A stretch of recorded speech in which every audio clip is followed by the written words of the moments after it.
Hello everyone, welcome to the class and I hope all of you are good. तो अभी हमने जो recent lecture cover किया था उसमें हमने देखा कि किस तरह से जियोलॉजिकल टाइम स्केल को क्लासिफाई करा गया है।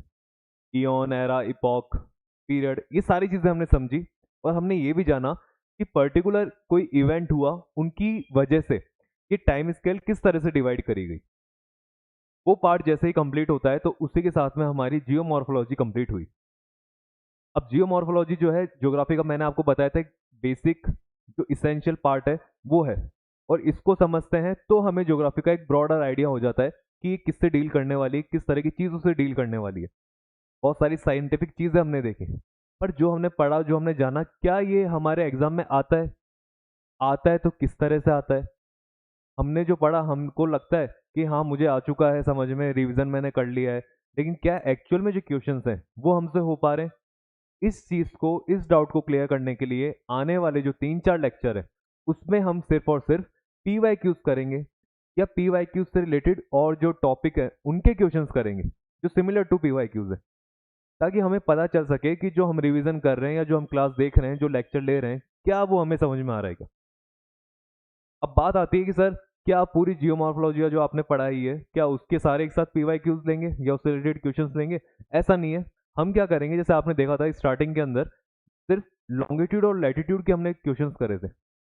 इस तरह से मैं कुछ लेक्चर्स लूंगा, कुछ टॉपिक्स लूंगा और उनके अपन पीवाईक्यू करेंगे। जैसे आज जो अपन लेक्चर लेने वाले हैं, कवर करने वाले हैं, जो हमारे लेक्चर हैं उसमें 7, 8, 9 और 10, जो कि आपका अर्थक्वेक हो गया, जियो मैग्नेटिज्म हो गया, और कॉन्टिनेंटल ड्रिफ्ट थ्योरी हो गई, सी फ्लोर स्प्रेडिंग हो गई, कन्वेक्शनल करंट थ्योरी हो गई। इन चीजों को कवर करेंगे, इन चीजों को देखने वाले हैं, इससे रिलेटेड क्वेश्चंस करेंगे। आज ये लेक्चर जैसे 7, 8, 9, 10 के क्वेश्चन हो जाएंगे, इसके बाद में जो अगला अपना लेक्चर होने वाला है उसमें मैं इससे आगे फिर 11 से आगे होने वाले कुछ 4, 5, 6 चैप्टर्स को लूंगा।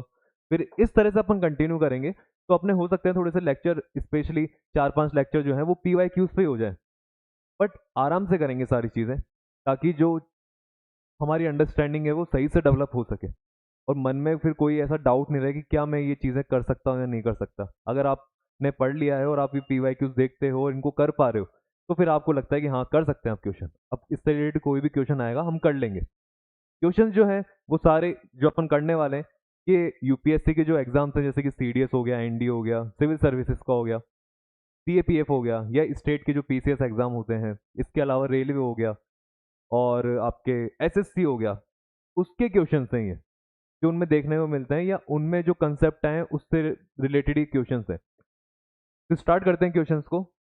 और आपको किस तरह से करना है कि अगर मान लीजिए फर्स्ट क्वेश्चन आ चुका है तो आप वीडियो को पॉज करें, क्वेश्चन को खुद से सॉल्व करें, और फिर देखें कि क्या आपका और मेरा आंसर सेम आ रहा है क्या। अगर सेम आता है तो अच्छी बात है, खुशी की बात है। लेकिन अगर नहीं आ रहा है तो भी कोई दुखी होने की बात नहीं है। फिर हमको क्या देखना है कि किस जगह पे आप गलती कर रहे हैं। इन चीजों को कवर करते हैं। स्टार्ट करते हैं फर्स्ट क्वेश्चन से। फर्स्ट क्वेश्चन कह रहा है, कंसिडर द फॉलोइंग स्टेटमेंट। क्या स्टेटमेंट दे रखे हैं? The outer core of the earth is liquid, the inner core of the earth is solid.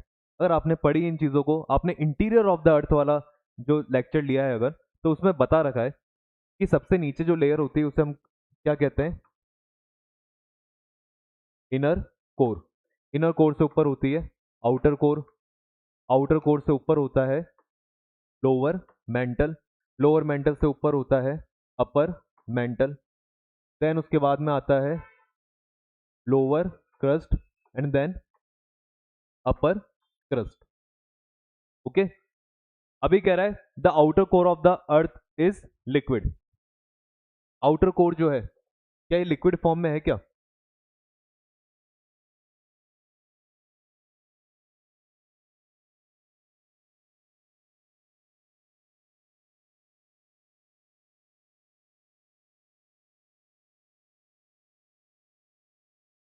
तो क्वेश्चन कर रहा है the outer core of the earth is liquid, क्या आउटर कोर लिक्विड में है? And the inner core of the earth is solid, क्या inner core जो है वो सॉलिड के अंदर है? उसको छोड़ते हैं, हमने जो पढ़ा उसको देखते हैं। इनर कोर जो था वो किस रीजन में, वो किस फॉर्म में मिलता था? सॉलिड में। आउटर कोर जो है वो किस फॉर्म में मिलता है? लिक्विड फॉर्म में। लोअर मेंटल आपको सॉलिड फॉर्म में। अपर मेंटल जो था ये आपका सेमी सॉलिड टाइप का था। और जो क्रस्ट है ये आपको सॉलिड फॉर्म में देखने को मिलता था। करेक्ट है। अब ये सॉलिड, लिक्विड, सेमी सॉलिड ये क्यों होते हैं, रीजन क्या है वो हमने पढ़ रखा है, लेकिन यहाँ पे मैं बता देता हूँ थोड़ा सा आपको। इनर कोर के सॉलिड होने का रीजन है कि यहाँ पे जो प्रेशर होता है वो पावरफुल होता है as compare to the temperature. Temperature इतना पावरफुल नहीं होता जितना प्रेशर होता है, और प्रेशर जब पावरफुल होता है तो चीजें सॉलिड में कन्वर्ट होती है, बट टेम्परेचर जब पावरफुल होता है तो चीजें लिक्विड में कन्वर्ट होती है। जिसकी वजह से आउटर कोर में हम देखते हैं कि प्रेशर इतना पावरफुल नहीं है बट टेम्परेचर पावरफुल है, और टेम्परेचर के पावरफुल होने की वजह से जो आपका आउटर कोर है वो किस फॉर्म में देखने को मिलता है, आपको लिक्विड फॉर्म में देखने को मिलता है। तो बात पहली कि आउटर कोर लिक्विड फॉर्म में भी सही है, और इनर कोर जो है वो आपका सॉलिड फॉर्म में, ये दोनों बातें सही होती है, जिसके साथ में आंसर जो है वो आपका सी हो गया। सेकेंड नंबर का क्वेश्चन देखते हैं। Which of the following statement is are correct regarding seismic waves. Seismic waves के रिगार्डिंग इनमें से कौन सी बातें सही है। तो हमने देखा है सिस्मिक वेव्स जो होती है उनको दो पार्ट में डिवाइड कर रखा है, एक तो प्राइमरी वेव्स, एक सेकेंडरी वेव्स। सर सही बात है। प्राइमरी वेव्स जो होती हैं वो क्यों स्पेशल है, क्योंकि वो फास्ट ट्रेवल करती है, और सिस्मिक वेव्स जो होती है स्लो ट्रेवल करती है। ओके सर, ये भी आपने पढ़ाया था। प्राइमरी वेव्स की फास्ट होने की वजह से ये सॉलिड रीजन और लिक्विड रीजन दोनों में ट्रेवल कर सकती है, बट सेकेंडरी वेव्स आपकी स्लो होने की वजह से सिर्फ और सिर्फ किस में ट्रेवल कर पाती है, सॉलिड रीजन में। ये सारी चीजें हमने पढ़ी थी, और इससे ही आपका क्वेश्चन देखो क्या कह रहा है। Primary waves can pass through solid and liquid. Primary waves जो है वो सॉलिड और लिक्विड से पास हो सकती है, सर करेक्ट है। Secondary waves can not pass through liquid. Secondary waves liquid से पास नहीं होती। हाँ तो सर सही बात है, वो सिर्फ किससे पास होती है, सॉलिड से पास होती है, और इसके सॉलिड से पास होने की वजह से हमें अर्थ के ऊपर एस वेव शैडो जोन देखने को मिलता है। और आपका क्या काम है वो बताना, वो कितनी डिग्री से कितनी डिग्री तक है, जो मैंने आपको पढ़ाया था, याद करना क्योंकि एग्जाम में पूछेगा वो। तो दोनों बातें यहाँ पे सही होती है, और सही होने की वजह से हम कहते हैं आंसर जो है बोथ 1 एंड सी यहाँ पे करेक्ट है। इसके बाद में थर्ड क्वेश्चन जो है वो डिसकंटिन्यूटी के बारे में। डिसकंटिन्यूटी हमने पढ़ी है सर, याद है क्या। एक तो होती है इनर कोर, ओके। उसके बाद आपको क्या देखने को मिलती है, आउटर कोर, ठीक बात है। उसके बाद आपको देखने को मिलेगा lower mantle, then upper mantle, lower crust, upper crust, इस तरह से डिवाइड है। और इन्हीं के बीच में आपको डिसकंटिन्यूटी देखने को मिलती है। जो सबसे पहले वाली है वो है C M R G L. Starting वाली जो है वो कोनोरॉड, उसके बाद में मोहरोविक, और मोहरोविक का एक क्वेश्चन है यहाँ पे। मोहरोविक में क्या पूछा है कि मोहरोविक डिसकंटिन्यूटी जो है वो कहाँ देखने को मिलती है। तो आप देखो वो आपको देखने को मिलेगी लोअर क्रस्ट से अपर मेंटल के बीच में, लोअर क्रस्ट से अपर मेंटल के बीच में। तो देखो एक तो ये चीज ठीक लग रही है, क्रस्ट से मेंटल के बीच में ही आ रहा है।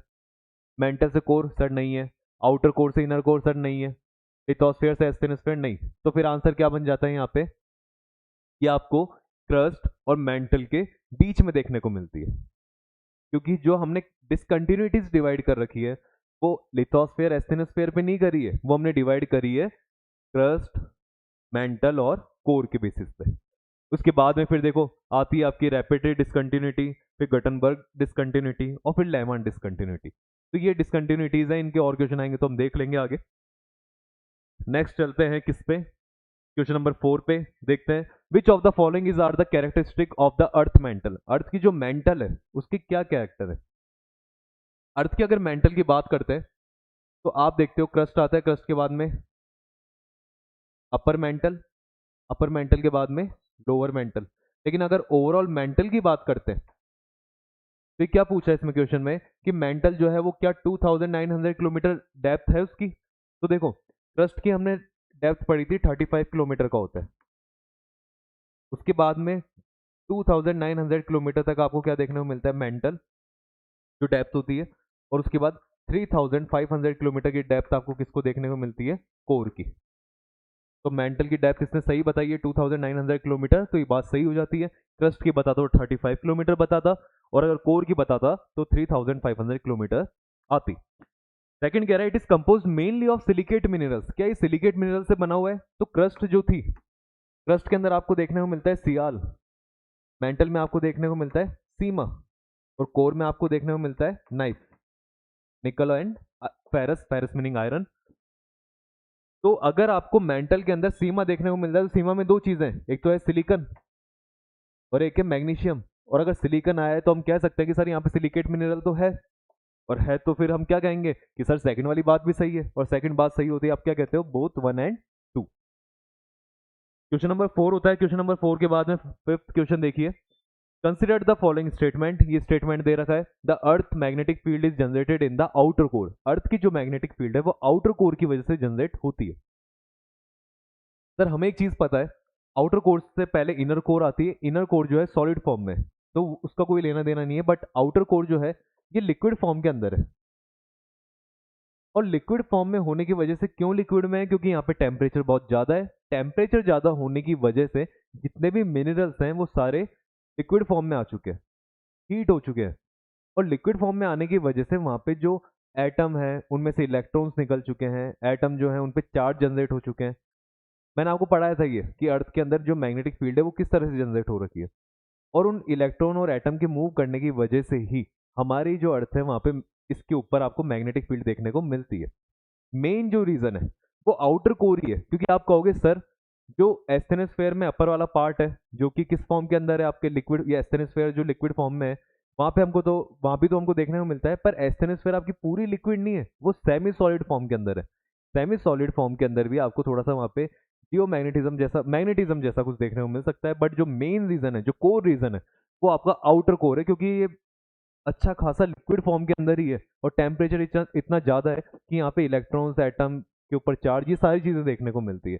तो आप कहते हो कि सर अर्थ की मैग्नेटिक फील्ड जो है वो इसकी वजह से जनरेट होती है। और सेकंड चीज आप कहते हैं the outer core is in liquid state. Outer core जो है वो लिक्विड स्टेट में, दोनों बातें सही होती है, तो आप कहते हैं बोथ 1 एंड 2।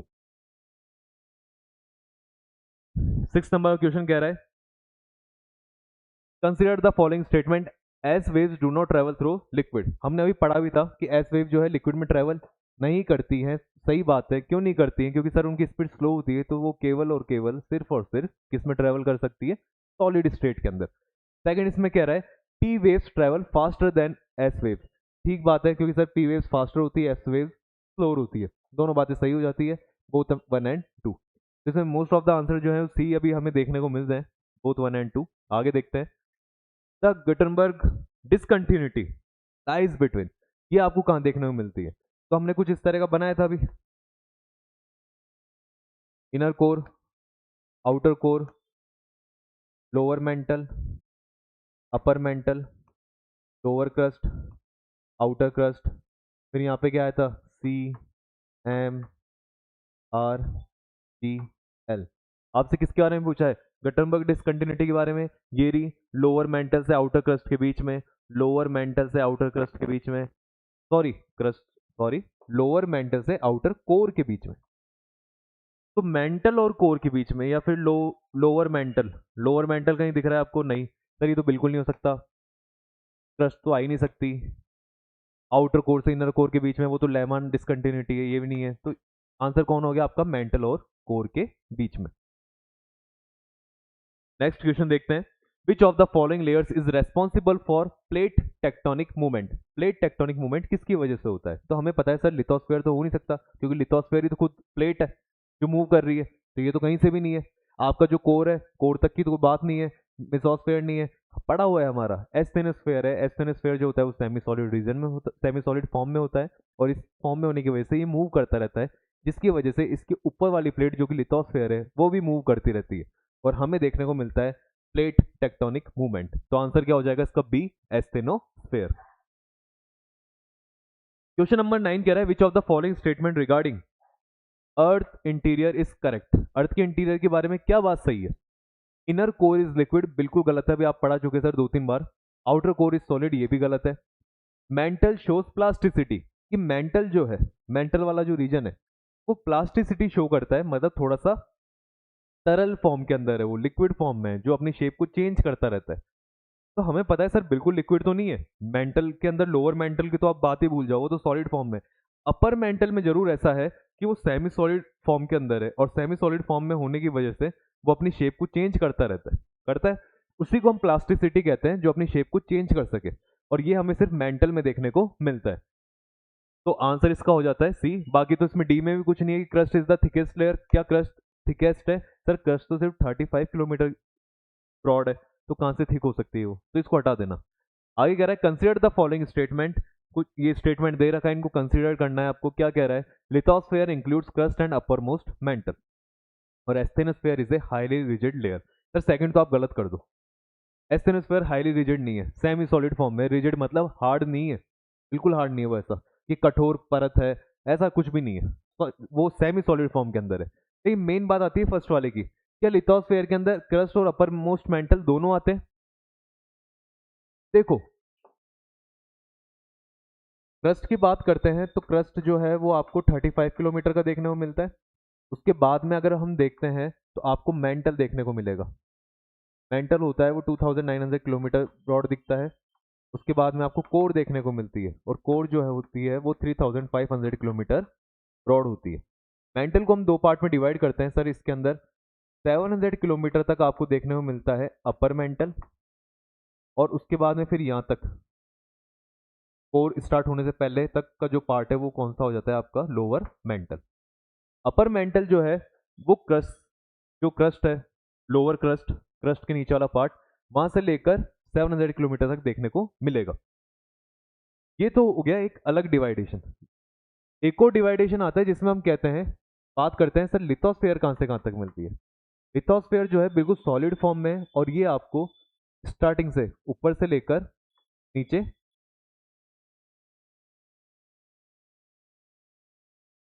स्टार्टिंग से लेकर नीचे कहां तक देखने को मिलेगी, 200 किलोमीटर तक लिथोस्फेयर देखने को मिलती है। तो फिर आपको 200 से लेकर 700 किलोमीटर तक, जहां तक आपका अपर मेंटल होता है, वहां तक आपको एस्थेनोस्फेयर देखने को मिलती है।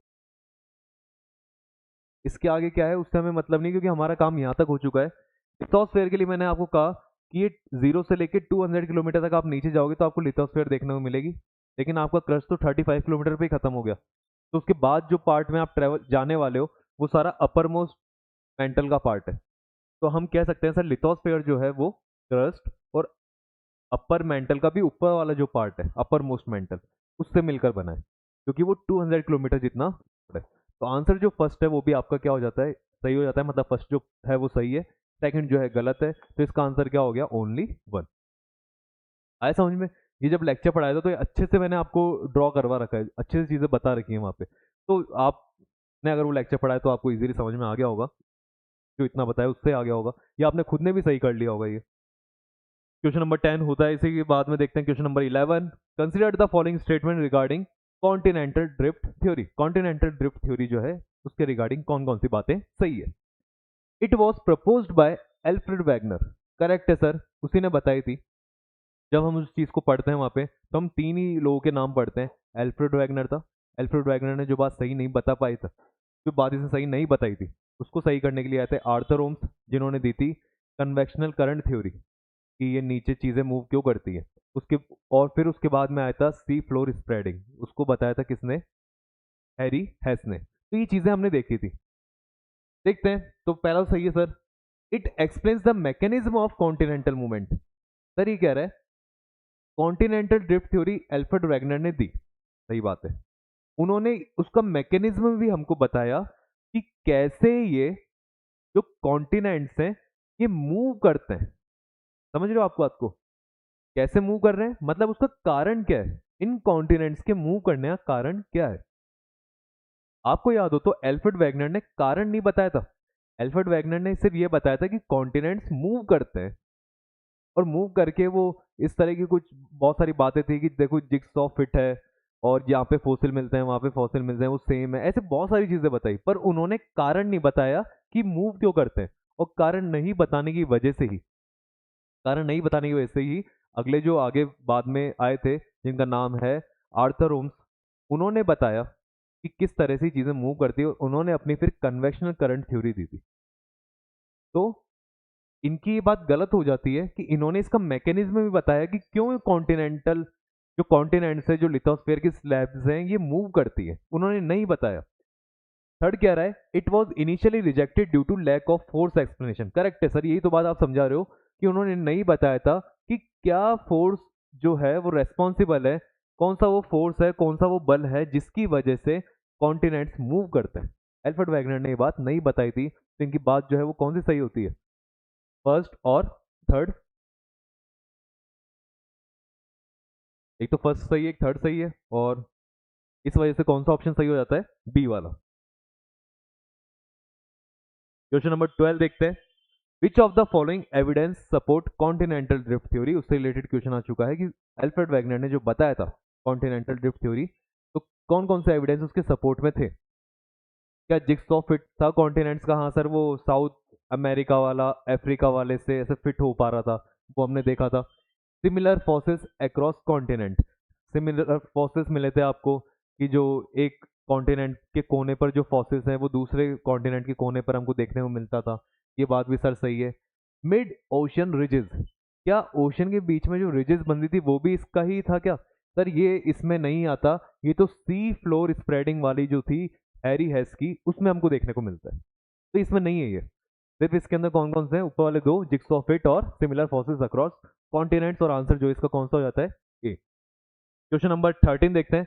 Consider the following statement about C floor spreading. C floor spreading के बारे में क्या ये कौन सी बातें सही हैं, बताइए। It occurs at mid ocean ridges, क्या ये ओशन के बीच में रिजेस पे होता है? सर करेक्ट है, वहीं तो होता है। New crust is formed at ridges, ridges के वहां पे आपको नई क्रस्ट देखने को मिलती, तो सर करेक्ट है। नीचे से वॉल्केनो धीरे धीरे आ रहा होता है, ऊपर आके जमता चला जाता है, और हमें एक नई क्रस्ट देखने को मिलती है जब वो ठंडा होकर जम जाता है। Old crust is destroyed at trenches, जो पुरानी क्रस्ट है वो ट्रेंचेस पे जाके डिस्ट्रॉय हो जाती है।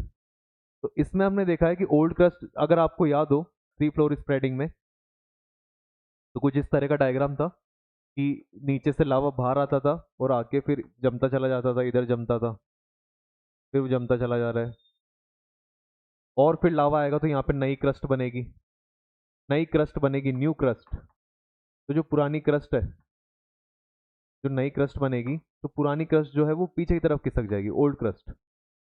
ओल्ड क्रस्ट जो है वो आगे जाकर यहाँ पे जो कॉन्टिनेंट है, जो कॉन्टिनेंट की प्लेट है, जो कॉन्टिनेंट की प्लेट है, क्योंकि ये किसकी प्लेट है, ये तो ओशियनिक प्लेट है। ओशियनिक प्लेट जो है वो आगे खिसकते खिसकते जाते जाते जो क्रस्ट जाएगी, ये कॉन्टिनेंट वाली प्लेट जो है उससे टकराती है। ओशियन वाली प्लेट जो है हैवी होती है, हैवी होने की वजह से जो ओल्ड क्रस्ट है वो आगे जाके इसके नीचे की तरफ चल जाती है, और यहाँ पर क्रिएट करती है सबडक्शन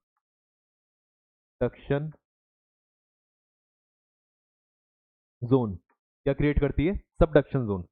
तो कॉन्टिनेंटल प्लेट के नीचे की तरफ ये ओल्ड जो क्रस्ट है वो चली जाती है और सबडक्शन जोन को क्रिएट करती है, और इसी के क्रिएट करने के साथ में कह रहा है old crust is destroyed at trenches, ये जो है ओल्ड क्रस्ट जो है ये ट्रेंचेस में जाके डिस्ट्रॉय हो जाती है। तो ये बात करेक्ट हो जाती है यहाँ पे। तो तीनों बातें करेक्ट है, क्योंकि मैंने आपको बताया था कि जब ओशियनिक प्लेट कॉन्टिनेंटल प्लेट से टकराती है तो ये बहुत ज़्यादा डीप चली जाती है, और डीप जाने की वजह से यहाँ पर थोड़ा सा आपको स्पेस देखने को मिलता है एक तरह से, हाँ, जिसके अंदर अगर आप स्कूबा डाइविंग करते हैं तो आप वहाँ जाते हैं तो आप उसके अंदर जा सकते हैं, इस वाले रास्ते पे इधर से आप जाओगे तो आप अंदर तक जा सकते हो।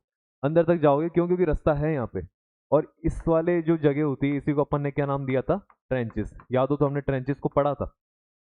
तो यहाँ पे ट्रेंचेस क्रिएट होती हैं। तो ट्रेंचेस इस जगह पे किसकी वजह से क्रिएट हो रही है कि ओल्ड क्रस्ट जो है वो वहां पे जाके डिस्ट्रॉय होती चली जा रही है सबडक्शन जोन में। आंसर इसका हो जाता है 1, 2 and 3। Next question is the concept of C floor spreading was given by, किसने दिया था भाई? तो सर ये तो दिया था किसने, हैरी हेस ने।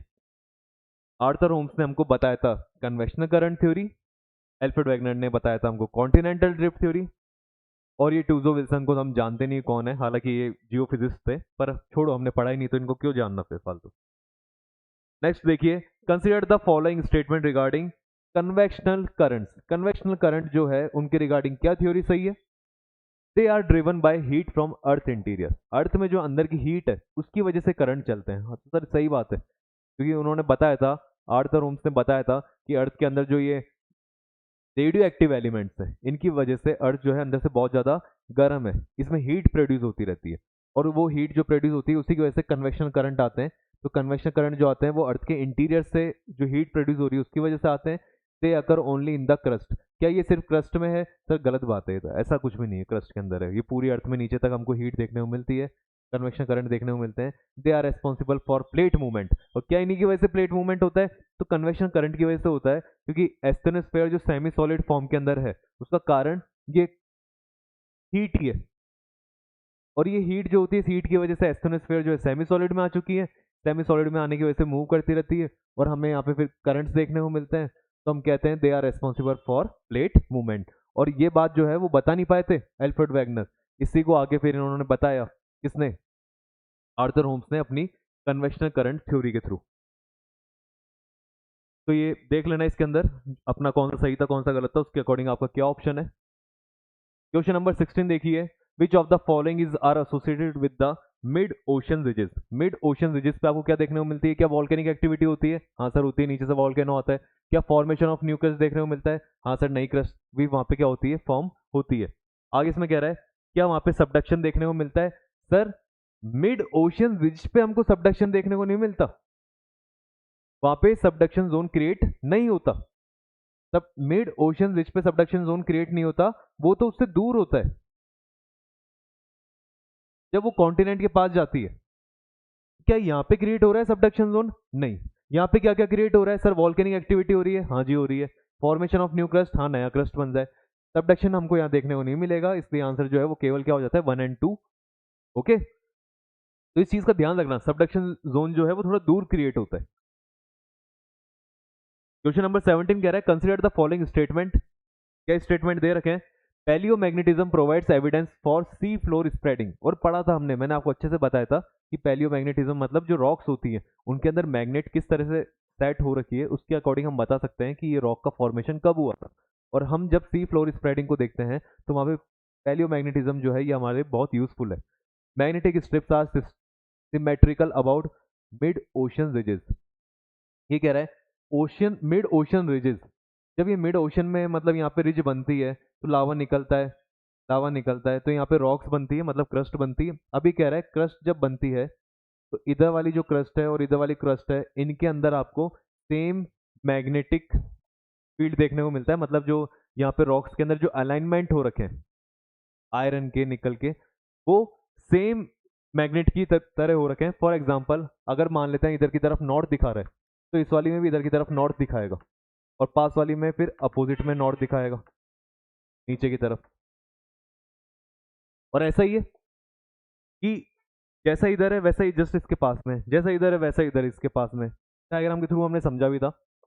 तो मैग्नेटिक स्ट्रिप जो होती है सिमेट्रिकल, ये सिमेट्रिकल होती है, जैसा इधर वैसा उधर, तो हम कहते हैं बोथ 1 और 2।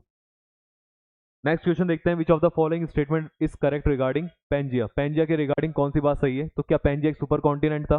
सर सही बात है। क्या वो मेसोजोइक एरा से एग्जिस्ट कर रहा है, उसके बाद से एग्जिस्ट कर रहा है? It was form due to sea. मेरे को बाकी पढ़ने का मन नहीं हो रहा, क्योंकि पहली बात इसने सही कहती, it was a super continent, वो एक सुपर कॉन्टिनेंट था। तो बात यहीं खत्म होती है, 18 का आंसर हो जाता है 1, मतलब ए। सेकंड कह रहा है which of the following process occur at ocean trenches.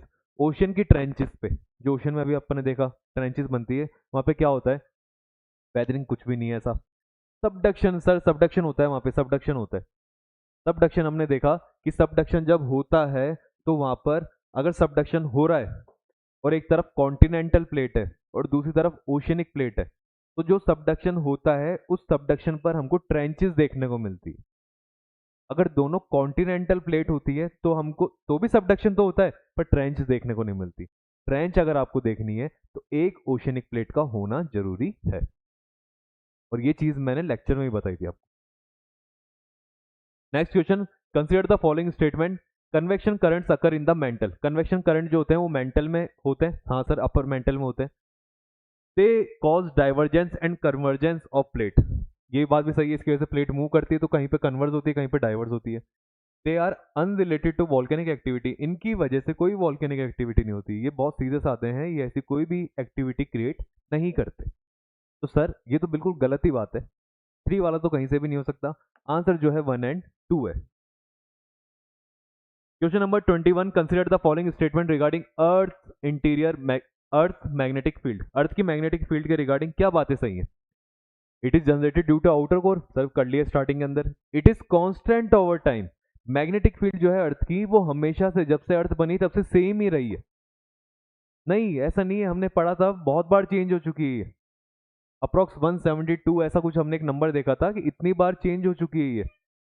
तो ये बात बिल्कुल भी सही नहीं है। और थर्ड कह रहा है it protects earth from solar wind, solar wind जो आती हैं उनसे ही हमारी अर्थ को बचाती हैं क्या? तो ये बचाती हैं। आप कहोगे सर आपने तो ऐसा पढ़ा ही नहीं, कैसे बचाती है? अभी हम पढ़ेंगे आगे। हम क्या है वो क्लाइमेटोलॉजी जब पढ़ेंगे तो उसके अंदर हमारे अर्थ के एटमॉस्फेयर को देखेंगे, अर्थ के एटमॉस्फेयर को देखेंगे, तब मैं आपको पढ़ा दूंगा किस तरह से सोलर विंड से हमको बचाती हैं। तो आंसर ये भी आ जाता है। तो 1 एंड 3 इसका दोनों आंसर है, तो ऑप्शन नंबर ए इसका करेक्ट हो जाता है। क्वेश्चन नंबर 22 देखते हैं, which of the following is effect of geomagnetic storms.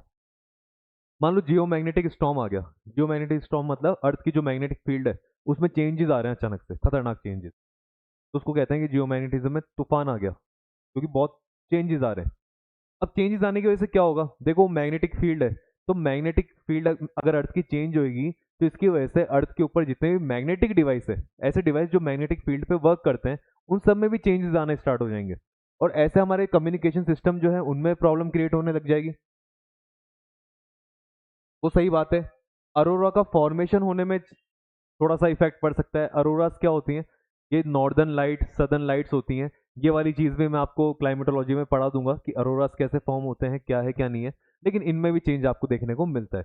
लेकिन increase in earth rotation speed, earth की स्पीड तेज तेज हो जाएगी, तो ये क्या आपको सही लग रहा है क्या कि मैग्नेटिज्म में चेंज आने की वजह से, एक मैग्नेटिज्म में तूफान आने की वजह से अर्थ तेज घूमना स्टार्ट हो जाएगी? सर कोई रिलेटिविटी नहीं है इन दोनों की, कहीं पे कोई रिलेशन ऐसा क्रिएट नहीं हो रहा।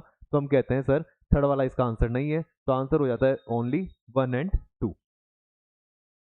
23 question number, consider the following statement. क्या कह रहा है? Magnetic declination is the angle between geographic north and magnetic north. देखो ये जो है डेक्लिनेशन और इंक्लिनेशन, ये मैंने आपको उस समय पढ़ाया नहीं था, ठीक है, ये मिस हो गया था थोड़ा सा पार्ट। समझ लेते हैं, ऐसा कुछ ज़्यादा हार्ड चीज़ नहीं है। इसकी जो मतलब ये क्या है वो तो मैंने आपको बता दिया था, लेकिन ये वर्ड्स नहीं बताए थे पर्टिकुलर। तो देखो क्या कह रहा है ये, डेक्लिनेशन का मीनिंग क्या होता है? अगर आपको याद हो तो हमने देखा था कि अर्थ जो है कुछ इस तरह से टिल्ट हो रखी है, ये अर्थ का नॉर्थ पोल है और ये साउथ पोल है, पर ये ज्योग्राफिक नॉर्थ पोल है और ये ज्योग्राफिक साउथ पोल है। क्योंकि आप अपन एक और चीज़ देखी थी कि अर्थ का जो ज्योग्राफिक नॉर्थ पोल है वो अलग है, लेकिन जो इसका मैग्नेटिक, इधर ज्योग्राफिक नॉर्थ पोल है तो ये मैग्नेटिक पोल अलग है इसका, और इधर ये मैग्नेटिक पोल अलग है। मतलब ज्योग्राफिक पोल्स अलग होते हैं और मैग्नेटिक पोल अलग होते हैं। ये दोनों चीज़ों को आपको ध्यान रखना है, और ये अपन ने पढ़ा भी था कि सर वो अलग होते हैं, डिफरेंट होते हैं, क्योंकि मैग्नेटिक पोल जो होते हैं वो मूव करते रहते हैं, थोड़े थोड़े टाइम में स्लाइटली मूव करता रहता है। ज्योग्राफिक वाला हमने फिक्स कर रखा है कि ये यहाँ पे ही है तो यहाँ पे ही है, क्योंकि अदरवाइज अगर हम इसको ही बार बार मूव करेंगे तो हमारा जो नॉर्थ पोल है वो खिसकता चला जाएगा, कभी इधर जा रहा है कभी उधर जा रहा है, इसकी वजह से हमको जो डायरेक्शन है उनमें प्रॉब्लम आने वाली है। तो हम उसको चेंज नहीं करते, मैग्नेटिक वाला जो पोल है वो चेंज होता रहता है। और डेक्लिनेशन का मीनिंग क्या होता है? मैग्नेटिक डेक्लिनेशन की जो ज्योग्राफिक पोल्स हैं और जो मैग्नेटिक पोल हैं, इन दोनों का जो एंगल होता है इन दोनों के बीच में, ज्योग्राफिक और मैग्नेटिक पोल के बीच में जो एंगल होता है, इस एंगल को हम क्या कहते हैं? डेक्लिनेशन कहते हैं। ठीक है, तो मैग्नेटिक डेक्लिनेशन ध्यान रखना क्या होता है, ज्योग्राफिक पोल और मैग्नेटिक पोल के बीच का जो डिफरेंस, जो एंगल होता है उसे हम क्या कहते हैं? डेक्लिनेशन या फिर मैग्नेटिक डेक्लिनेशन कहते हैं। ये पढ़ा था हमने, याद हो तो आपको मैंने बताया था अप्रोक्स 11 डिग्री 12 डिग्री के अप्रोक्स होता है ये जो इनके बीच का डिफरेंस है अभी जो चल रहा है, अभी लगभग इतना डिफरेंस चल रहा है, तो वही आपका क्या है? मैग्नेटिक डेक्लिनेशन होता है। तो पहली बात सही है कि सर ये ज्योग्राफिक नॉर्थ और मैग्नेटिक नॉर्थ के बीच का वो होता है, एंगल होता है। सेकंड चीज इसमें क्या कह रहा है? Magnetic inclination is zero at poles. Magnetic inclination क्या होता है? मैग्नेटिक इंक्लिनेशन होता है, देखो समझते हैं इसको, इसको थोड़ा सा आपको क्या है 3D के अंदर समझना पड़ेगा, 3D समझ के चीज को। हमें पता है सर मैग्नेटिक फील्ड है तो ऐसे कुछ जारी होगी अर्थ के ऊपर, करेक्ट है, ये तो सर आपने पोल से निकाली, पर सारी क्या मैग्नेटिक फील्ड लाइंस पोल से थोड़ी ना निकलेगी, वो इधर से ऐसे भी तो जा सकती हैं यूं, क्या गलत है इसमें? ठीक है, तो यहां से लाइन निकली और इधर की तरफ आ गई। तो अर्थ की कोई भी सरफेस है, वहां से क्या हो रखा है, जैसे अभी हम जो हैं, हम कौन से पोल के अंदर एग्जिस्ट करते हैं? नॉर्थ पोल के अंदर। जो इंडिया वाले हैं वो नॉर्थ के अंदर आते हैं, और नीचे मान लीजिए साउथ के अंदर जो है वो आपके ऑस्ट्रेलिया वालों को ले लीजिए, कि ऑस्ट्रेलिया वाले किधर आ गए? साउथ की तरफ आ गए। अब नॉर्थ से, इंडिया से लाइन निकलती है, क्योंकि नॉर्थ, क्योंकि जो ये रेज होती हैं ये ट्रेवल किधर से किधर करती है? ये नॉर्थ पोल से किधर की तरफ जा रही होती है? साउथ पोल की तरफ। और अंदर की तरफ साउथ से किधर आ रही होती है? नॉर्थ की तरफ। तो जब नॉर्थ से, मतलब इंडिया से मैग्नेटिक फील्ड लाइंस निकल कर किधर की तरफ जा रही है? ऑस्ट्रेलिया पे। इंडिया से मैग्नेटिक फील्ड लाइंस निकल के किधर जा रही है? ऑस्ट्रेलिया में। अब इंडिया की जो सरफेस है वो कुछ इस तरह की होगी, इसमें से लाइंस निकल के किधर की तरफ जा रही है? ऑस्ट्रेलिया पे। इंडिया से निकल के किधर जा रही है? ऑस्ट्रेलिया की तरफ। तो मैं ये मानता हूं इंडिया की सरफेस होगी, क्योंकि इंडिया नॉर्थ में और नॉर्थ पोल की तरफ आता है, मतलब नॉर्थन वाले पार्ट में आता है, और नॉर्दर्न वाले पार्ट से मैग्नेटिक फील्ड लाइंस निकलती है और सदर्न वाले पार्ट में जाती है। इंडिया से मैग्नेटिक फील्ड लाइंस निकल रही होंगी और सदर्न वाले पार्ट में जा रही होंगी। अब अगर ये निकलकर इधर की तरफ जा रही है, तो यहां पर ही क्या क्रिएट कर रही है? एक एंगल। क्या क्रिएट कर रही है? एंगल। और बस यही एंगल, ये जो एंगल होता है इसे हम कहते हैं मैग्नेटिक इंक्लिनेशन। सर, अर्थ तो हमारी राउंड है, तो ये आगे जाके तो ऐसे घूम जाएगा यूं, है ना? आगे जाके क्या हो जाएगा, देखो बताता हूं, अपन इस पे समझते हैं इसको।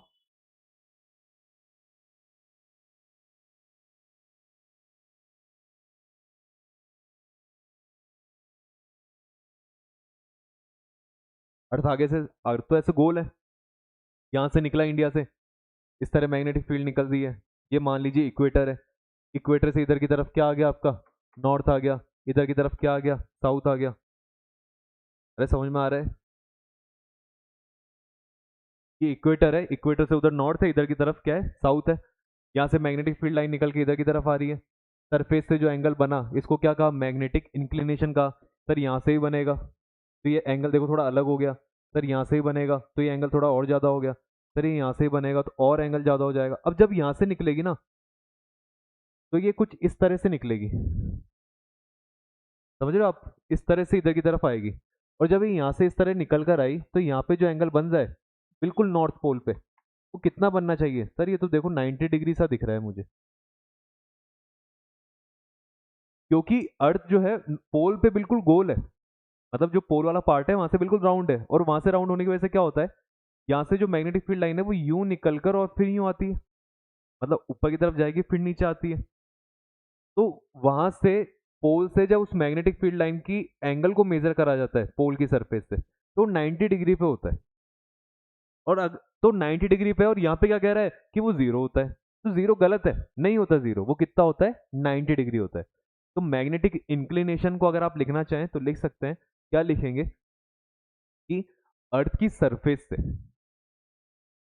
और मैग्नेटिक लाइंस के बीच में, जो मैग्नेटिक लाइन उस सरफेस से जनरेट हो रही है, जो मैग्नेटिक फील्ड लाइन अर्थ की किसी भी सरफेस से निकल रही है, तो उस सरफेस और उस फील्ड लाइन के बीच में जो एंगल होता है उसे कहा जाता है एंगल, वो मैग्नेटिक इंक्लिनेशन। और मैग्नेटिक डिक्लिनेशन जो था वो मैंने आपको बता दिया था कि ये क्या होता है, आपका जो ज्योग्राफिक पोल्स होते हैं और आपके मैग्नेटिक पोल्स होते हैं ये डिफरेंट होते हैं, और इन दोनों के बीच का ही जो एंगल होता है उसे हम क्या कहते हैं? मैग्नेटिक डिक्लिनेशन कहते हैं। तो सेकंड वाली बात इसकी गलत होती है, फर्स्ट वाली इसकी सही होती है। तो आप क्या आंसर कह दोगे इसमें? Only one. ये चीज पढ़ाई नहीं थी इसलिए थोड़ा सा इस पर टाइम ले लिया अपन ने, पर ये बस बेसिक डेफिनेशन है जो आपको याद होनी चाहिए, और कुछ चीजें जो आपको समझ में आनी चाहिए। विच of the following statement is correct? और एक चीज ही याद रखो, ये भी आ गया इसके अंदर, चलो यहाँ पे ही हो जाएगा। आइसोगोनिक लाइंस कौन सी होती है? तो अभी हमने जो देखा उसी से रिलेटेड है। आइसोगोनिक लाइंस क्या होती है? Lines joining equal magnetic inclination, क्या ये होगी? Line joining equal magnetic declination, line joining equal intensity, ये ऐसा कुछ नहीं है, ये हमने कुछ पढ़ा नहीं है। तो दो ही है, या तो line joining equal magnetic inclination या फिर मैग्नेटिक डेक्लिनेशन। इसमें जो आंसर है वो कौन सा वाला है? बी वाला। अब ये जो है आइसोगोनिक लाइन, सर बी वाला कैसे हो रहा है आंसर, हमको समझाओ। तो देखो मैंने आपको बताया मैग्नेटिक डेक्लिनेशन कौन क्या होता है। मैग्नेटिक डेक्लिनेशन वो एंगल होता है जिसके अंदर जो आपकी ज्योग्राफिक पोल है और जो आपका मैग्नेटिक पोल है, ठीक है, उनके बीच का जो एंगल है उसको हम क्या कहते हैं, मैग्नेटिक डेक्लिनेशन कहते हैं।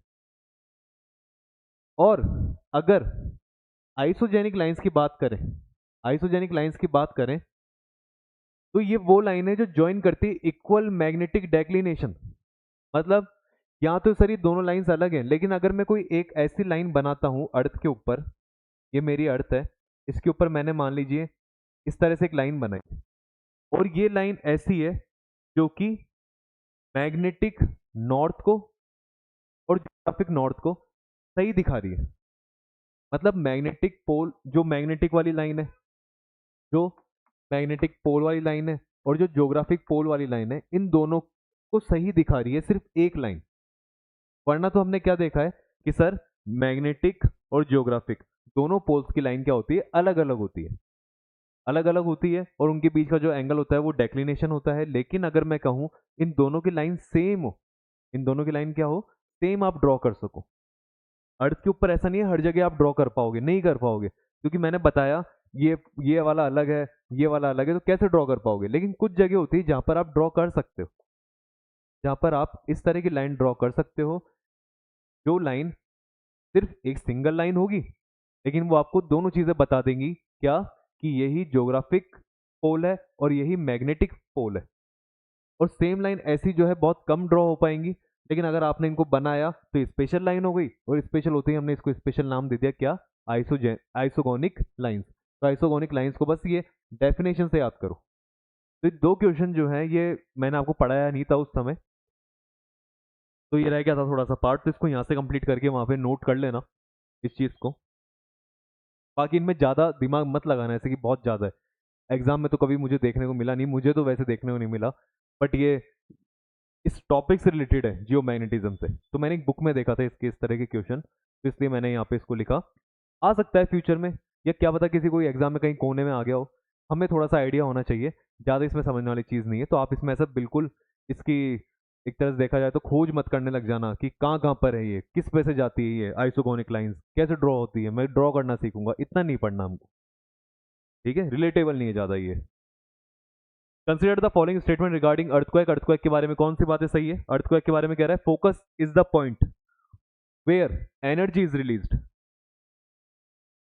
फोकस वो पॉइंट होता है जहां से एनर्जी रिलीज होती है। Epicentre is directly above the focus. Epicentre जो होता है वो फोकस के जस्ट अबव ही होता है, बिल्कुल डायरेक्टली अबव होता है। Seismic waves originate from epicentre. भाई हमको पता है कि सर अगर मान लीजिए ये अर्थ है और इसके अंदर की तरफ यहाँ पे अर्थक्वेक आता है तो हम इसको फोकस कहते हैं, और ये अर्थक्वेक जब जमीन से होता हुआ बिल्कुल जमीन के ऊपर की तरफ आ जाता है, तो जिस पॉइंट पे आता है उसको जस्ट जो इसके जस्ट ऊपर पॉइंट होता है उसे एपिसेंटर कहते हैं, और एपिसेंटर के ऊपर ही सबसे पहले हमको वेव देखने को मिलती है। तो फोकस तो वो पॉइंट होता है जहाँ पे एनर्जी रिलीज होती है, सर सही बात है। एपिसेंटर इसके डायरेक्टली अबव होता है, हाँ सर होता है। Seismic waves originate from epicentre, और यहाँ से फिर सिस्मिक वेव जनरेट होना स्टार्ट होती है। तो सर सिस्मिक वेव्स यहाँ से नहीं होती, सिस्मिक वेव्स तो कहाँ से स्टार्ट हो जाती है, फोकस से, प्राइमरी और सेकेंडरी वेव्स। तो इसका थर्ड वाला गलत हो जाता है, फर्स्ट और सेकंड सही है, इसलिए ऑप्शन कौन सा सही हो गया, ए। कह रहा है which of the following waves cause maximum destruction during earthquake. Earthquake के दौरान सबसे ज्यादा नुकसान कौन सी वेव्स पहुंचाती है। क्या प्राइमरी वेव्स हैं, सर हो सकती है कि बहुत ज्यादा फास्ट है। सेकेंडरी वेव्स हैं, सर नहीं ये तो स्लो होती है। सरफेस वेव्स, अब हमने देखा कि सिस्मिक वेव्स जो थी, हमने अभी पहले क्वेश्चन करा था उसमें देखा था सिस्मिक वेव्स दो तरह की थी, प्राइमरी और सेकेंडरी। सिस्मिक वेव्स कौन सी होती है, जो अर्थ के अंदर अंदर ट्रेवल करती है, मतलब बॉडी वेव्स कहते हैं उनको, क्योंकि वो अंदर अंदर ही अर्थ की बॉडी के अंदर ही ट्रेवल करती है। लेकिन सरफेस वेव्स कौन सी होती है, जो अर्थ की फिर अंदर से निकल के किधर की तरफ आ जाती है, बाहर की तरफ आती है और सरफेस पे ट्रेवल करती है, उन्हें सरफेस वेव्स कहा जाता है। हमने जब इस टॉपिक को पढ़ा था दो तरह की सरफेस वेव्स देखी थी, एक तो रेली वेव्स देखी थी और एक लव वेव्स को देखा था। और मैंने बताया था दोनों वेव्स भी बहुत खतरनाक होती है, डिस्ट्रक्शन क्रिएट करती है, इन्हीं की वजह से ये बिल्डिंग का गिरना और बाकी जो भी इंफ्रास्ट्रक्चर है उसका डैमेज होना वो इन्हीं की वजह से होता है। और इसमें भी सबसे ज्यादा खतरनाक जो होती है वो कौन सी वेव्स होती है, लव वेव्स होती है। लेकिन यहाँ पे इसने गलती क्या करी, इसने कहा लव वेव्स ओनली, सिर्फ और सिर्फ लव वेव्स ही नुकसान पहुंचाती है, तो वो बात गलत हो जाती है सर, रैली वेव्स भी नुकसान पहुंचाती है। इसलिए आपका आंसर जो है वो ज्यादा बेटर कौन सा होता है, सरफेस वेव्स, क्योंकि वेव्स दोनों ही नुकसान पहुंचाती है। हाँ वो पूछता रैली, सरफेस, प्राइमरी, सेकेंडरी, इनमें सबसे ज्यादा नुकसान कौन कौन पहुंचाता है, फिर आपको आंसर पता है कि लव वेव्स ही इसमें आंसर होगा, मैंने लिखवा भी रखा है आपको नोट्स में। आगे क्वेश्चन कह रहा है कंसीडर द फॉलोइंग स्टेटमेंट, इन स्टेटमेंट को कंसिडर करो। P waves are longitudinal waves, correct है, क्योंकि पी वेव्स अगर इधर की तरफ जाती हैं तो पी वेव्स इधर की तरफ जाएगी तो पार्टिकल भी ऐसे ही मूव करता है, और वो वेव जो है वो इस तरह मूव करती हुई जाती है।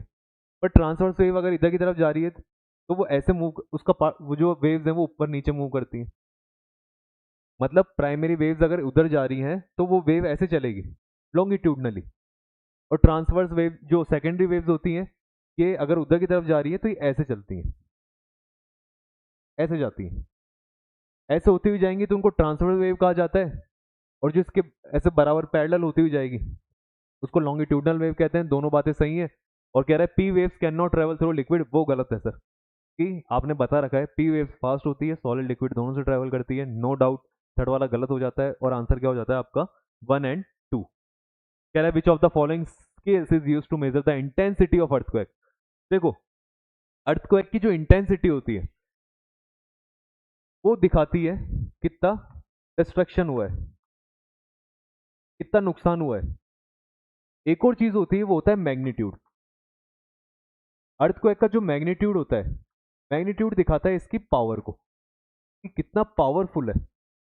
समझो दो चीजें, एक तो होता है मैग्नीट्यूड, मैग्नीट्यूड जो होता है वो सिस्मोग्राफ,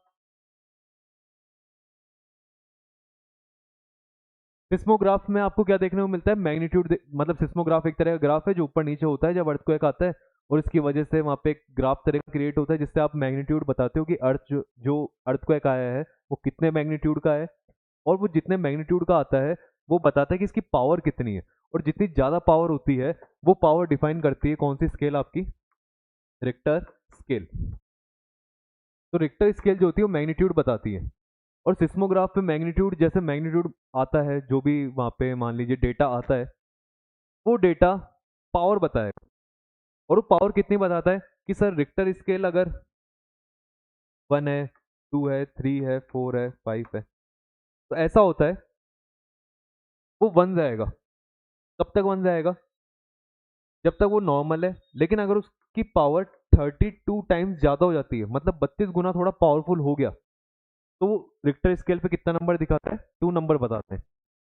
लेकिन वो और फिर 32 टाइम्स पावरफुल हो गया, 32 गुना और उसकी पावर बढ़ गई और मैग्नीट्यूड बढ़ गया, तो वो 3 नंबर पे आ जाता है। 3 तक हमको कोई ज्यादा नुकसान नहीं होता, कुछ पता नहीं चलता, कभी कभार तो हमें जो एहसास होता है वो 4 पे होता है, 5 पे थोड़ा ज्यादा होता है, फिर 6 पे होता है, ऐसे चलता चला जाता है। मतलब मैं आपको समझाना चाह रहा हूँ कि रिक्टर स्केल जो होती है वो 1 से लेके आगे तक चलती है, लेकिन हर स्केल, इस स्केल के बीच में जो गैप होता है 1 से लेके 2 का, फिर 2 से लेके 3 का, तो जितना आप आगे बढ़ते चले जाओगे हर गैप के बीच में जो पावर होती है, जो मैग्नीट्यूड की पावर, जो उसकी पावर है वो 32 टाइम्स ज्यादा हो जाती है। और 32 गुना ज्यादा होती है तब वो 1 से 2 नंबर पे जाता है, फिर 32 गुना ज्यादा होगी तो 2 से 3 पे जाएगा। ऐसे इसका मैग्नीट्यूड बढ़ता चला जाता है, जो कि सिस्मोग्राफ बताता है। लेकिन क्वेश्चन आपको इंटेंसिटी पूछा है, इंटेंसिटी जो होती है वो बताती कि डिस्ट्रक्शन कितना होगा, और इसको रिक्टर स्केल नहीं बताती। इसको मेजर करने वाली कौन सी स्केल होती है, मर्सेली स्केल होती है, सॉरी मर्केली, इसको कैली प्रोनाउंस करेंगे तो मर्केली स्केल होती है। और ये स्केल मैं उस समय जब आपको पढ़ा रहा था रिक्टर स्केल वाला अर्थक्वेक पढ़ाया था तो उस समय शायद बताया नहीं था, जहाँ तक मुझे ध्यान है, क्योंकि मुझे जब लेक्चर खत्म होता तब ध्यान आया कि ये मैंने बताया नहीं, बताना चाहिए था, और शायद बता दिया हो तो आई डोंट नो, मुझे याद नहीं। लेकिन आप अगर नहीं जो भी है आप यहाँ से इसको याद करें।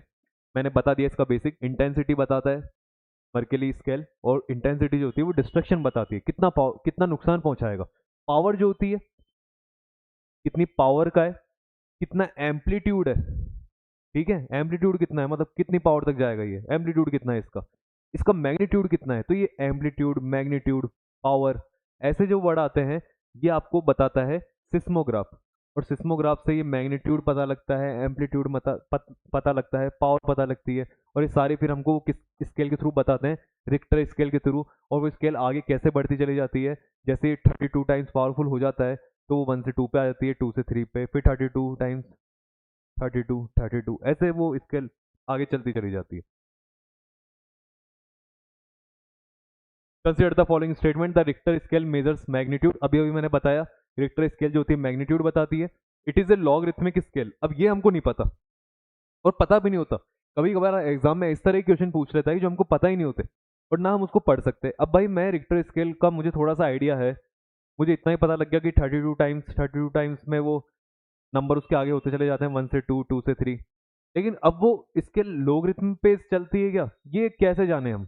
या तो फिर वो स्केल लाओ, स्टडी करो, थोड़ा 2-3 क्वेश्चन सॉल्व करो, तब पता लगे। पर इतना थोड़ी ना करेंगे हम, हमारा एग्जाम मैथ का थोड़ी ना है, या अर्थक्वेक का, कोई अर्थक्वेक के डिपार्टमेंट में थोड़ी ना लगने वाले हैं। लगेंगे तो हम सीख लेंगे वहाँ पे, लेकिन अभी तो ऐसा कुछ नहीं है। तो ये जो सेकंड इसका ऑप्शन है, इसका हम कुछ भी नहीं कर सकते, लेकिन हम बस आइडिया लगा सकते हैं। और जो साइंस का बच्चा होगा वो थोड़ा आइडिया लगा सकता है, वो जो साइंस मैथ का है वो कैसे, वो सोच सकता है कि जैसे एक पीएच स्केल आती थी, अगर आपको याद हो तो पीएच स्केल के अंदर लॉग यूज में आता था। तो अगर वहाँ पे लॉग यूज में ले रहे हैं, और लॉग जो होता है वो स्केल्स में यूज में आता है, जो भी स्केल होती है ज़्यादातर, तो लॉगरिथम स्केल यहाँ पे हो सकती है, चांसेस ज़्यादा हैं, तो हम इस पर टिक करते हैं। तो दोनों टिक करने की वजह से आंसर जो है बोथ 1 एंड सी हो जाता है। Which of the following is are associate with the ring of fire? Ring of fire से कौन एसोसिएट है? रिंग ऑफ फायर मैंने आपको बता रखा है, पैसिफिक ओशन के अंदर, वो पैसिफिक ओशन के अंदर एक इस तरह से एक रीजन क्रिएट होता है जिसमें ऊपर इधर की तरफ इंडोनेशिया वगैरह भी आ जाते हैं, यहाँ पे आपके ऊपर जापान वगैरह के आइलैंड आ जाते हैं, और इस तरह से एक सर्कल क्रिएट होता है। इस सर्कल पे आपको क्या देखने, इधर हवाई वगैरह आते हैं, तो यहाँ पे आपको क्या देखने को मिलती है कि जो भी बड़ी बड़ी वॉल्केनोज हैं, या ज़्यादातर जो वॉल्केनोज हैं वो आपको यहीं देखने को मिलती है, और इसको कहा जाता है रिंग ऑफ फायर। ये पढ़ाया था पैसिफिक ओशन, जब अपन ओशियंस पढ़ रहे थे वहाँ पे हमने देखा था, ये वॉल्केनो वाले में देखा था, जब वॉल्केनो वाला पार्ट पढ़ा था। तो ये कह रहा है which of the following is are associated with the ring of fire. यहाँ पे क्या आपको अर्थक्वेक देखने को मिलता है? तो सर जहाँ वॉल्केनो आती है वहाँ पे अर्थक्वेक तो होता ही होता है, वॉल्केनिक एक्टिविटी होगी। स्टेबल टेक्टोनिक प्लेट, सर कैसी बात कर रहे हो, स्टेबल कैसे हो सकती है? अगर ये प्लेट स्टेबल होती तो यहाँ पे इतनी वॉल्केनो, इतने अर्थक्वेक देखने को मिलते क्या? ये प्लेट स्टेबल नहीं है, स्टेबल नहीं होने की वजह से तो यहाँ पे रिंग ऑफ फायर बना हुआ है।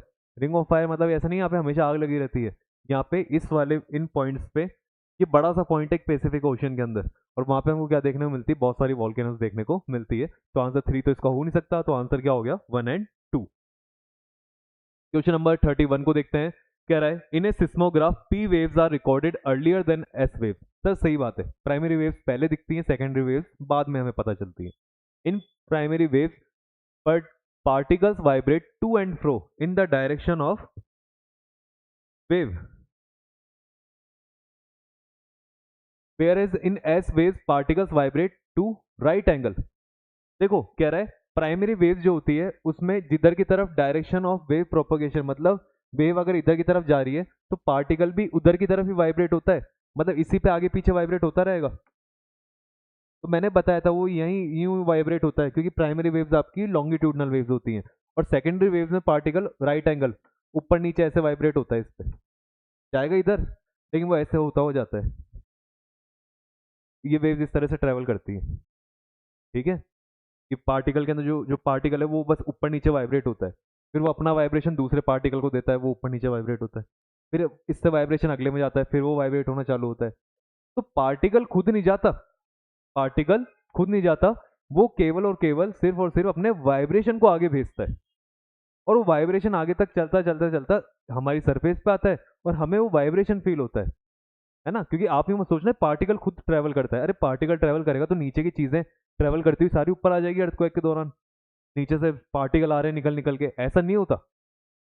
सिर्फ और सिर्फ वेव्स ट्रेवल करती हैं, उनकी एनर्जी ट्रेवल करती है, वो पार्टिकल बस ऊपर नीचे होता रहता है ऐसे, और वो अपना वाइब्रेशन फिर धीरे धीरे किसको दे देगा? अगले वाले को दे देगा, खुद शांत हो जाएगा और अगला वाला चालू हो जाएगा वाइब्रेट करना, फिर वो आगे फिर आगे फिर आगे इस तरह चलता रहता है। तो हम कहते हैं सर ये बात भी सही है और ये बात भी सही है, बोथ 1 एंड 2 करेक्ट है। 32 नंबर पे आते हैं। Consider the following statement, the earth magnetic field has reversed every few 100,000 years में, ये रिवर्स होती रहती है। तो सर ये बात तो करेक्ट है, आपने बताया अब तक 172 ऐसा 174 टाइम्स ये रिवर्स हो चुकी हैं। वैन और लास्ट जो रिवर्स चल रहा है वो 57,000 समथिंग ऐसा कुछ चल रहा है उस समय से, उसके बाद से रिवर्स नहीं हुआ है, लेकिन होती जाती है, मतलब कुछ हजारों साल बाद ये रिवर्स हो जाती है, फिर रिवर्स हो जाती है। When the earth was formed, the earth atmosphere had 54% oxygen and no carbon dioxide। तो ये चीज मैंने आपको पढ़ाई नहीं थी, तो आप घबराना मत कि सर ये आ गया और आपने पढ़ाया था हम तो भूल गए, ये मैंने बताया नहीं था। ये क्या थोड़ा सा साइंस का सा पार्ट है। या अभी मैंने एक रिसेंट लेक्चर कवर किया था जिसके अंदर हमने पढ़ा था ओरिजिन ऑफ द अर्थ, लेकिन ओरिजिन ऑफ द अर्थ के अंदर हमने सोलर सिस्टम का ओरिजिन देखा, फिर ओरिजिन अर्थ का भी ओरिजिन देखा कि अर्थ किस तरह से ओरिजिन हुआ, कैसे बनी, लेकिन उसके बाद अर्थ के अंदर क्या हुआ वो चीजें हमने नहीं देखी, क्योंकि एग्जाम में इतना कुछ पूछता नहीं है। उससे रिलेटेड कुछ चीजें मैं आपको बता देता हूँ जो आप याद भी कर लेना, अगर इन केस आपसे पूछ ले, क्योंकि यहाँ पे क्वेश्चन दिख गया तो हम इसको देख ही लेते हैं। जब अर्थ फॉर्म हुई थी तो उस समय क्या था, ऑक्सीजन का क्रिएशन नहीं हुआ था, ऑक्सीजन जो गैस थी वो अर्थ के ऊपर नहीं बनी थी। अर्थ के ऊपर उस समय आपको मेनली कार्बन डाइऑक्साइड, आपको कार्बन डाइऑक्साइड देखने को मिलेगी, आपको नाइट्रोजन, हाइड्रोजन, ये देखने को मिलती थी, है ना। कह सकते हो वाटर की वेपर। ये चार नाम तो याद रखना, ये तो देखने को मिलते थे, कार्बन डाइऑक्साइड या कार्बन कह दो, नाइट्रोजन, हाइड्रोजन और वाटर वेपर, जब अर्थ का क्रिएशन हुआ। ये इनकी वजह से वाटर वेपर थी, वाटर वेपर से धीरे धीरे ओशन वगैरह बने होंगे, ठीक है, तब भी ऑक्सीजन नहीं आई। फिर उसके बाद में क्या हुआ, उस ओशन में एक बैक्टीरिया बना जिसका नाम था साइनो बैक्टीरिया। क्या नाम था उसका, साइनो बैक्टीरिया। मतलब सर पहली बार हमको लिविंग थिंग देखने को मिली, एक बैक्टीरिया साइनो बैक्टीरिया बना। साइनो बैक्टीरिया जो था ये करता था फोटोसिंथेसिस। फोटोसिंथेसिस का मतलब क्या होता है, जैसे हमारे पेड़ पौधे करते हैं, खुद का खाना खुद बनाते हैं। कैसे, सन की लाइट ले ली, कार्बन डाइऑक्साइड ले ली और उनको मिक्स करके और खुद का खाना तैयार कर लिया। सन की लाइट, कार्बन डाइऑक्साइड। तो सर अर्थ के ऊपर सन की लाइट तो आती थी, साइनोबैक्टीरिया खुश। सर कार्बन डाइऑक्साइड तो थी, साइनोबैक्टीरिया खुश। साइनोबैक्टीरिया अपना खाना बनाता था। जब ये अपना खाना बनाता था फोटोसिंथेसिस से, तो ये टेक लेता क्या था, CO2 और सनलाइट। बट इनके बदले में ही देता क्या था, ये हमको नेचर को वापस क्या रिटर्न करता था, ऑक्सीजन। और आज भी पेड़ पौधे ऐसा करते हैं, पेड़ पौधे कार्बन डाइऑक्साइड तो लेते हैं और ऑक्सीजन गैस रिलीज करते हैं, ये भी ऐसा करता था। लेकिन स्टार्टिंग इसने करी, ऑक्सीजन रिलीज होने लगी, ऑक्सीजन रिलीज होते होते हमारे अर्थ के ऊपर फिर ऑक्सीजन देखने को हमें मिलती है। तो अगर कहते कि अर्थ जब फॉर्म हुई थी उस समय हमको 54% ऑक्सीजन मिलती है, तो सर बिल्कुल गलत बात है। कार्बन डाइऑक्साइड जरूर थी, ऑक्सीजन नहीं थी स्टार्टिंग के टाइम पे। Living organisms modified the early atmosphere of the earth. Earth का जो शुरुआत का एटमॉस्फेयर था उसको मॉडिफाई करने में लिविंग ऑर्गेनिजम्स का मेन रोल रहा है क्या, पूछ रहा है आपसे। तो आप कहोगे यस, साइनोबैक्टीरिया ने इसमें रोल प्ले करा है, ये खुद लिविंग थिंग था, एक लिविंग, है ना, लिविंग बैक्टीरिया था, तो इसने रोल प्ले करा है, इसलिए थर्ड वाला इसका ऑप्शन सही होता है। तो आंसर हो जाता है इसका 1 and 3 only. Question number 33, which of the following phenomena might have influence the evolution of organism. Organisms का इवोल्यूशन, ऑर्गेनिज्म जो होते हैं वो इवॉल्व कैसे करते हैं, मतलब ये जो जैसे इंसान जो है वो चिंपैंजी ऐप से जो है ये ह्यूमन बने हैं, ये क्यों बने, इवोल्यूशन की वजह से।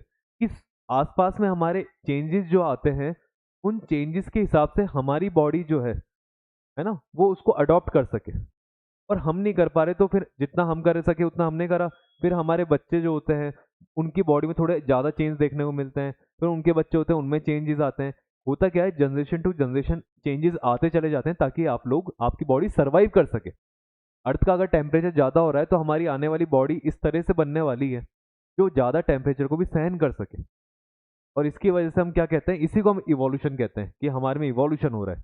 और इवोल्यूशन का मेन कारण क्या होता है, तो सर चेंज होता है। अगर कहीं भी आपके एटमोस्फेयर में चेंज आएगा, आसपास में, सराउंडिंग में, तो आप में इवोल्यूशन देखने को मिलेगा। तो क्या कॉन्टिनेंटल ड्रिफ्ट इसका कारण है, सर कॉन्टिनेंटल ड्रिफ्ट तो एक बहुत बड़ा फिनोमिना था जिसमें बहुत सारे चेंज आ गए थे। सारे जितने भी लिथोस्फेयर की स्लैब थी वो सब इधर उधर चली गई, कोई ठंडी जगह चली गई, कोई इक्वेटर पे आ गई, गर्म जगह पे, इस तरह से हुआ। तो सर ये भी इसका कारण है। क्या ग्लेशियर साइकिल, ग्लेशियर साइकिल मैंने आपको बताया था, आइस एज जो होती है ये अर्थ के ऊपर आती रहती है, जिसमें अर्थ पे अचानक से बहुत ज़्यादा बर्फ़ जम जाती है, फिर ये चली जाती है, फिर जम जाती है, चली जाती है, पर ये हज़ारों साल में होता है। अगर ये चेंजेस आ रहे हैं तो चेंजेस आने की वजह से धीरे धीरे अगर मान लो ठंड बढ़ती चली जाएगी तो इवोल्यूशन होगा बॉडी के अंदर, और इवोल्यूशन होने की वजह से हम इस कैपेबल हो जाएंगे कि हमारी आने वाली जनरेशन कि वो उस ठंड में रह सके, उस आइस एज में रह सके। तो मैंने बताया एनवायरनमेंट में अगर कुछ भी चेंज आ रहा है तो आपको क्या देखने को मिलता है, इवोल्यूशन देखने को मिलता है। तो अगर इसके अलावा भी कुछ ऐसा आपको ऑप्शन देखने को मिल जाए जिसमें एनवायरनमेंट में चेंज आ रहा है तो आप कहते हो वहां पे इवोल्यूशन हो गई होगा। Consider the following. Next question कह रहा है electromagnetic radiation, geothermal energy, gravitation force हो गया, प्लेट मूवमेंट हो गया, रोटेशन ऑफ द अर्थ हो गया, रिवोल्यूशन ऑफ द अर्थ, क्या ये which of the above are responsible for dynamic changes on the earth surface. Earth की सरफेस पर अगर चेंज आते हैं तो इनमें से कौन कौन सी चीजें उसके लिए रेस्पॉन्सिबल है। सर क्या इलेक्ट्रोमैग्नेटिक रेडिएशन है, जो जमीन के अंदर रेडिएशन होती है, क्योंकि रेडिएशन से तो हीट जनरेट हो रही है, हीट से वॉल्केनो आता है, वॉल्केनो आके जमीन पे फैलता है, फैलने की वजह से अर्थ के ऊपर अर्थ की सरफेस पे चेंज लेकर आता है। सर लेकर आता है जियोथर्मल एनर्जी, जो जमीन के अंदर वो हीट वाली एनर्जी है। सर है ग्रेविटेशनल फोर्स, ग्रेविटेशनल फोर्स भी चेंज लेकर आता है, क्योंकि सर अर्थ जो है वो ग्रेविटेशनल फोर्स की वजह से सन के अराउंड रोटेट करती है, और है ना, और रोटेट करने की और सन के अराउंड जब वो घूमती है तो घूमने की वजह से ही हमारे यहाँ पे सीजन में चेंजेस आते हैं। तो ये बता रहे देखो rotation of the earth, revolution of the अर्थ, खुद की जगह घूम रही है, सन के अराउंड घूम रही है, इन सब चीज़ों की वजह से क्या होता है, चेंजेस आते हैं। दिन और रात होती है, उसकी वजह से चेंज आते हैं अर्थ की सरफेस पे, क्योंकि दिन और रात होने की वजह से हमने पढ़ा था कि सर दिन के अंदर जो होता है थोड़ी गर्मी रहती है, जिसकी वजह से जो पार्टिकल्स होते हैं रॉक के, चट्टान के, वो फैलने की कोशिश करते हैं। पर रात के टाइम पे जैसे ही ठंड हो जाती है तो सारे पार्टिकल्स सिकुड़ते हैं, पास आते हैं। तो जब ये फैलते हैं, पास आते हैं, फैलते हैं, पास आते हैं, तो यहाँ पे क्रैक डेवलप हो जाता है, जिसकी वजह से रॉक टूट जाती है। तो सर ये भी चेंजेस लेकर आते हैं, प्लेट के मूवमेंट चेंज लेकर आते हैं। तो ये सारी चीज़ें अगर हम देखें तो सब चेंजेस लेकर आती हैं। तो आंसर इसका क्या हो जाएगा, 1 2 3 4 5 6 7 8 9 10, मतलब जो भी ऑप्शन है वो सारे इसका आंसर हो जाएगा। आगे कह रहा है in the structure of the earth the core is mainly composed of. Core जो है वो किससे मिलकर बनी है। सर कोर में होता है नाइफ, NiFe, जिसमें Ni होता है निकल, Fe होता है फेरस, फेरस होता है आयरन। क्या इसमें निकल और आयरन है, aluminium, chromium, iron, silicon. Sir इसमें ये आयरन, तो आंसर इसका क्या हो जाएगा, सी हो जाएगा। विच of the following pairs is correctly matched, कौन कौन से सही है। क्या एडविन हबल को आप जानते हैं। सर इसको मैं नहीं जानता ना, बिल्कुल नहीं जानता, लेकिन मैं कॉन्टिनेंटल ड्रिफ्ट थ्योरी को जानता हूँ। इसको एल्फ्रेड वैगनर ने बताया था, पर एल्फ्रेड वैगनर तो इसके सामने दे ही नहीं रखा। एल्फ्रेड वैगनर तो नीचे दे रखा है और वो बता रहा है एक्सपेंशन ऑफ यूनिवर्स। तो दोनों ही गलत है बिल्कुल, ऊपर नीचे मैच हो गए, इन्होंने शायद ऊपर नीचे कर दिया। एक बचता है फोटो इलेक्ट्रिक इफेक्ट, जो है क्या एल्बर्ट आइंस्टाइन ने दिया था। तो ये अब हमको नहीं पता, हमको नहीं पता, लेकिन इसमें ऑप्शन में कहीं ऐसा भी नहीं है कि नन ऑफ द अबव। इसमें दे रखा है कि अगर मैं कह दूं दोनों गलत हैं तो फिर बचता कौन सा, थर्ड वाला। तो आंसर क्या हो जाएगा इसका, 3 ओनली, मतलब बी, है ना। मुझे नहीं पता ये एल्बर्ट आइंस्टाइन ने फोटो इलेक्ट्रिक इफेक्ट दिया था या नहीं दिया था, है ना। मतलब मुझे वैसे तो पता है कि फोटो इलेक्ट्रिक इफेक्ट जो है ये जो हमारे ये सोलर पैनल वगैरह हैं वो इसी पे वर्क करते हैं, इसी फिनोमिना पे। लेकिन अगर नहीं पता तो हम इस तरह से थोड़ा सा मतलब आइडिया लेकर क्वेश्चन को कर सकते हैं। जो हमें चीज़ें पता है उनको आउट कर दो, बचा हुआ जो है ऑप्शन आपका आंसर हो जाता है। आपने पेपर दे रखे हैं, आपने चीज़ें पढ़ी है, अगर PYQ करें तो इस तरह से हम कुछ क्वेश्चन को सॉल्व कर लेते हैं। Question number 37, consider the following statement about earthquake. Earthquake के बारे में क्या बातें सही है, इंटेंसिटी बताने वाली, मर्कली स्केल होती है, सही बात है। मैग्नीट्यूड बताने वाली, magnitude measures the energy release, energy कितनी रिलीज हो रही है वो मैग्नीट्यूड बताता है, सही बात है, क्योंकि मैंने बताया पावर, एनर्जी कितनी निकल रही है, सब वो बताता है। मर्कली स्केल तो सिर्फ क्या बताती है कि कितना डिस्ट्रक्शन हुआ है, कितना नुकसान हुआ है। Magnitude depends upon amplitude of seismic waves, मैंने बताया मैग्नीट्यूड एम्पलीट्यूड एक दूसरे पे डिपेंड करते हैं। एम्पलीट्यूड बढ़ेगा तो मैग्नीट्यूड बढ़ेगा, एम्पलीट्यूड कम होएगा तो मैग्नीट्यूड कम होएगा, ये एक दूसरे के दोस्त हैं, एक दूसरे के भाई भाई हैं। Each unit increase on Richter scale means 100 times more energy, ये बात तो सर बिल्कुल गलत है, अभी आपने समझाया। रिक्टर स्केल पे अगर एक यूनिट भी बढ़ती है, 1 से वो 2 होता है, तो उसका कारण होता है 32 टाइम्स मोर एनर्जी। जब 32 गुना एनर्जी या 32 गुना मैग्नीट्यूड, 32 गुना, है ना, पावर ज्यादा हो जाती है, 32 टाइम्स पावर ज्यादा हो जाती है, तो हम कहते हैं कि रिक्टर स्केल जो है वो 1 से किस पे चल जाएगी, 2 पे, फिर 32 टाइम्स ज्यादा होगी तो 2 से 3 पे। हर यूनिट 32 टाइम्स पे बढ़ती है, ना कि 100 टाइम्स पे। तो ये गलत है। तो इससे हमको पता लग जाता है कि सर फोर्थ वाला गलत है, बाकी सब ठीक है, तो 1 2 3 इसका आंसर हो जाएगा, 1 2 3 ये रहा। Next question, which of the following instrument is use to record seismic wave. Sir क्या बिल्कुल बच्चों ऐसा क्वेश्चन है, सिस्मिक वेव के लिए हम कौन सा इंस्ट्रूमेंट यूज में लेते हैं, सिस्मोग्राम, सिस्मोग्राफ, सिस्मोस्कोप, सिस्मोमीटर। सिस्मोग्राफ। तो सिस्मोग्राफ से हम क्या करते हैं, ग्राफ क्रिएट बनाते हैं, जिससे वो एम्पलीट्यूड मैग्नीट्यूड बताता है। एम्पलीट्यूड मैग्नीट्यूड से हमको उसकी पावर, कितनी एनर्जी निकल रही है वो पता लगती है। इस पावर और एनर्जी को हम शो करते हैं रिक्टर स्केल पे। रिक्टर स्केल के बारे में फिर आपको पता ही है। नेक्स्ट क्वेश्चन देखते हैं। अच्छा, कंप्लीट हो गया ये। तो इस तरह से हमने जो है हमारे 7 8 9 10 जो लेक्चर्स थे उनके पीवाईक्यूज को कर लिया है। अच्छे पीवाईक्यू थे, मतलब अगर आपने चैप्टर को पढ़ा है, अगर आपने रिवीजन करके पढ़ा है, तो 38 में से मेरे अकॉर्डिंग आपने 35 कर लिए होंगे। वो 35 भी नहीं तो 34 मान लो, है ना, क्योंकि वो 2 3 तो बीच में दो ऐसे आ गए थे जो तो मैंने पढ़ाए भी नहीं थे आपको, और वो यहाँ पे देखने को मिले, तो मैंने अभी आपको फिर पढ़ाया, अभी आपको समझाया। बाकी इसके अलावा 35 34 तक आपने इजीली कर लिए होंगे, है ना। और नहीं, अगर कुछ गलत भी हुआ होगा तो गलती भी आपको समझ में आ गई होगी कि ये सिली मिस्टेक है, इस तरह की, मेरे को अब ध्यान रखना है आगे से, है ना। कभी कभार क्या होता है, हम पढ़ लेते हैं लेकिन हमें पता नहीं होता कि क्यों, ये हमको लगता है कि हमें सब कुछ आ चुका है, लेकिन जब हम क्वेश्चन करते हैं ना तो हमको फिर और उसमें क्लियरिटी मिलती है। हमें लगता कुछ और है, लेकिन जब क्वेश्चन करते हैं गलत होता है तो हमें क्लियरिटी मिलती है कि नहीं, अच्छा इसको इस तरह से सोचना है। तो इस तरह से आप अपनी सोच को डेवलप करें। अब मैं 11 12 13 14, आप मतलब 15 तक पढ़ लेना। अगला जो लेक्चर आएगा उसमें मैं 15 या उसके आसपास तक के लेक्चर लूंगा, और उसके फिर आपको क्वेश्चन कराऊंगा, पीवाईक्यूज कराऊंगा।